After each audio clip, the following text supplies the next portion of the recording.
Well, it's going to be busy all week long here at the stable. It is 6:40 here in the morning, 6:41. I got to get to the burn. I got a few horses to train. Now, I had 12 horses to train in the race bike today. The first few, Jason's probably going to have to go with. I have to go down to the other place. Got some stuff being delivered, so I have to be there. Not a washer and dryer, but I'll be there. A decent day yesterday, we had to watch it all unfold, and obviously if you are a partner of mine of Irresistible Son, you know what happened. Nothing serious, just went to load him on the trailer yesterday, and as we generally do, just check to make sure the horses have eaten, that they don't have a temperature. We do throughout the day anyway, but most definitely before they get on the trailer to ship. So Sonny's temperature wasn't too high, but it was a little elevated, and he didn't eat all of his breakfast. There was a little bit there.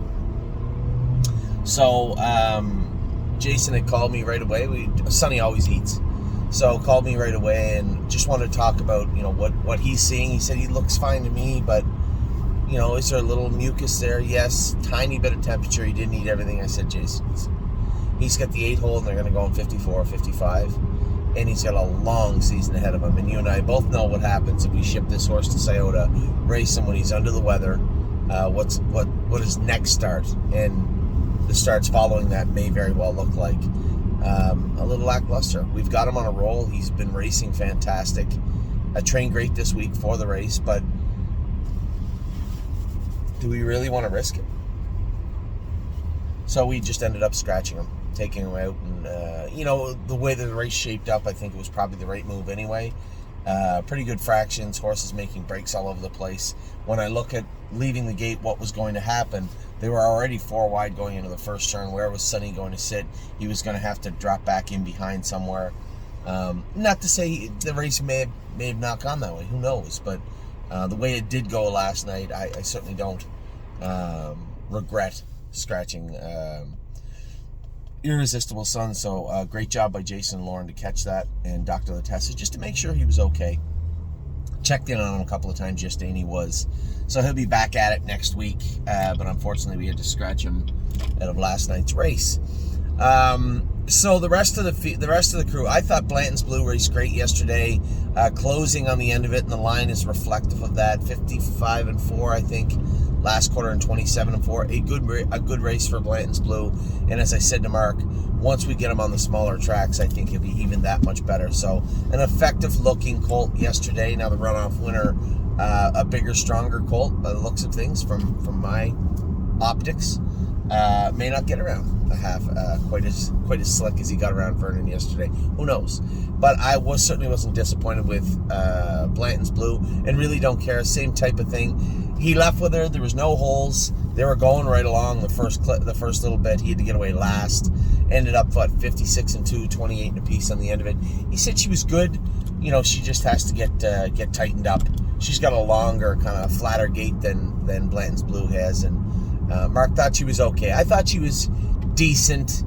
I would hesitate to use the word lackluster. Let's say she was okay. She was good, and enough that Mark said, "Hey, I definitely think you should race her next start for sure. Like, certainly don't take her out of the stakes just yet, just because." So we'll race her a couple more times. I mean, still, the sky's the limit. The non-winners of 2 and 3 at Yonkers is not difficult. Mark thought she would get around a half well, which is good, because last year she used to pick at her knee pretty good. So she's grown up and filled out a little bit. So that's a good thing. We'll see. We'll defer this conversation, a more serious conversation with Really Don't Care, for another start or two. Brace for Landing. I can't. I'm very frustrated with the entire situation, and I think this is part and parcel to the Oak Grove experience. His first couple of starts looked like he was going to do, then the class didn't fill, and they end up stuffing him in the open. Well, when you put a horse in with horses that he is obviously outmatched with, and do it 2 or 3 times, this is what you get. A horse that just kind of turns off. And 7B12, 56-3 at Mohawk, come on. He trotted faster than that at Oak Grove, and I know exactly what's going on. I didn't need to watch the race. I was on the track with Irresistible Son. I come off. Amy said he didn't race good. I just did not want to watch the race. I looked at the line. And I can already tell what took place with Bryce Flanding. Here's a horse that has raced over his head 3, if not 4 starts in a row, and has decided that maybe I'm not going to put out right now. And this is what happens. And this is exactly why I caution about putting our horses in where they can't do. Because if you do it a couple of times, 3 times, this is exactly what happens. So In a Funk has fallen off the grid a little bit, and I have to really put my thinking cap on to see what we're going to do here with Bryce Flanding. I don't have to think very much about what we're going to do with Gypsy Hill, man. He raced good. Did he win? No. I thought I was going to be second, 100 yards to the wire, but he raced really, really well. And as I said to Jason, you have to understand, too, we have bars on this horse behind. And much like flip-flops, it's very difficult for these horses to get a hold of the track with those shoes on. So, and he needs them on. The way he was interfering, the way he was hitting behind, he still is chewing on himself a little bit, but well within the acceptable limits. Put it that way. He's okay with it. Both I am and he is. And eventually we'll be able to get the bars off him. And I think having a little more open shoe, less constriction, I think this horse will really bounce forward. But with him, it's all about confidence. If you'd have seen how he was in the qualifiers, erratic, frustrated, angry, quite frankly, and then to see how he was his last 2 or 3 starts, totally different horse. His confidence is growing. He never put a step in the last 2 starts at Scioto. He looked good, and quite frankly, he trotted a mile, 56? Probably the fastest mile of his life, 55 and 4, 56, and raced good and is coming forward at the wire. You're going to see this horse improve and improve and improve. And where that ends, I don't know, but I can almost guarantee you it's nowhere near ended right now. So very happy with Gypsy Hill. Serious Dragon, again, you got to go at 49 his first start, 50 his second start.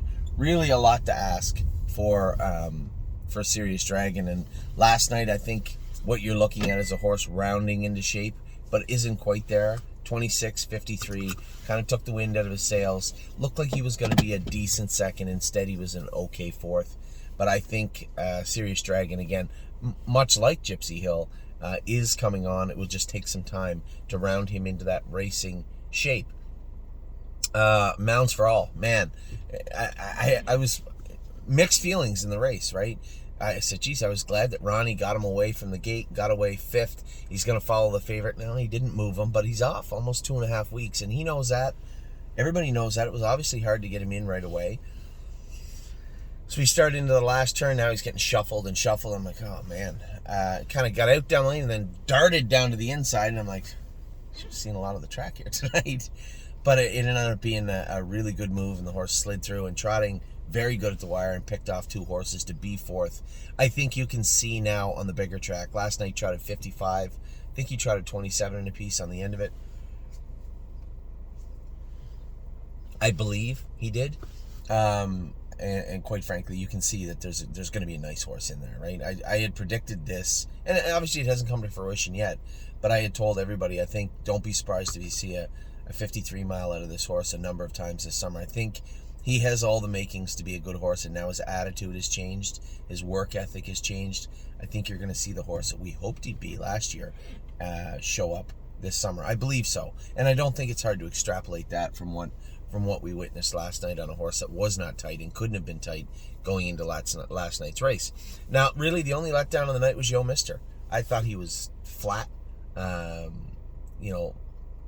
backed up. This is not how this horse races. So I'm a little disappointed in the way he raced, but it's a race. What are you going to do? I know he scoped okay. There was a little bit of mucus, tiny bit of blood, but which runs hand in hand. But overall, that should have been a class he should have been competitive in. I think he's a better horse than Walk on the Moon. Now, Walk on the Moon's an older horse, and quite frankly, has raced well when he was back at Mohawk. Looks like he got injured at some point last year, but has come back okay. But I really think that Yo Mister's a much better horse than him, and he certainly didn't show it last night. A clunker of a race. We'll see if he bounces back from there in his next start. I'm not going to judge him on last night's race, but I will judge him if he throws another one in. So we'll see how that plays out. And then Looks Like Money. I thought his best effort thus far this year, aside from his first start where he was flying on the end of it, was last week where he was flying on the end of it. Last night he raced okay. He was third. I thought he raced decent for what he is and who he's in with. Now, quite frankly, Serious Dragon a little flat in the end of it. Yo Mister a little flat in the end of it. And I would hesitate to say Looks Like Money was a little flat in the end of it. He did charge up to be third, but maybe a little off his best game. And all three horses coming out of Harry's Barn, so there could be a little sickness going through Harry's Barn. We had some heat there over the last week, I believe, and it wouldn't be shocking, I guess, to find that there was a little bit of something going through that barn. I'll talk to Harry about it and see what his thoughts are, but you know, from my standpoint, looking in from the outside, Serious Dragon, listen, he was off 6 months. The horse has paced 51 both his first starts back. I'm certainly not going to say, oh, he was flat. Looked to me like he could have been second and was a little bit flat to be fourth, but that could have been him just being a little short still. Very likely and very possibly. Yo Mister, that was not a good race from Yo Mister. So again, I would say that possibly that's, you know, he could have been, you drew his blood today or tomorrow. I'd be interested to see what it said. And then Looks Like Money, as I said, not one of his most sparkling efforts, but a very good race nonetheless. So a decent day top to bottom. Wasn't a killer day. In fact, I don't think we had one winner. A third with Blanton's Blue, fifth with Really Don't Care. Brace for Landing was flat. Gypsy Hill raced well. Serious Dragon, again, raced decent.